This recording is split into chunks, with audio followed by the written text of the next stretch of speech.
Dustbin लेख्नलाई पनि छेकेन, जथाभावी बोल्नलाई पनि छेकेन, जथाभावी कमेन्ट गर्नलाई पनि छेकेन। सोसियल मिडियामा भाड भैलो गरेर उग्र बन्न एमाले सिकाउँदैन, एमाले कसैको घर जलाउन सिकाउँदैन, कहीँ कतै लुटपाट गर्नका लागि युवा प्रयोग गर्दैन। एमाले युवालाई आफ्नो 10 नङ्ग्रा खियाएर राष्ट्रको लागि काम गर्नुपर्छ भनेर सदैव प्रेरित गरिरहन्छ। त्यसकारण मलाई एमाले मनपर्छ। मैले नेकपा एमालेबाट टिकट पाएर उपमेयरमा निर्वाचित भए।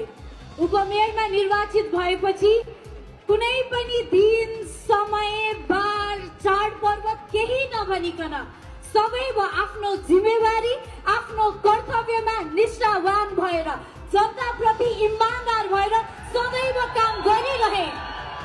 जनताको सामुन्ने काम गरिरहे, जनताको माझ नै उभिएर काम गरिरहे, सदैव आफ्नो पदप्रति वफादार भए, सदैव आफ्नो जनता र राष्ट्रको लागि वफादार भइरहे। त्यसै कारण चौतर्फी प्रशंसा हुन पनि थाल्यो। आफूले गरेको कामको सकारात्मक प्रभावहरू देख्न थाले।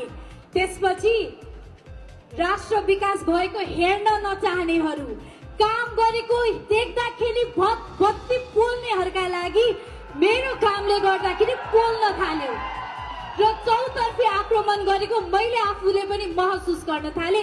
निरन्तर रूपमा आक्रमण भइ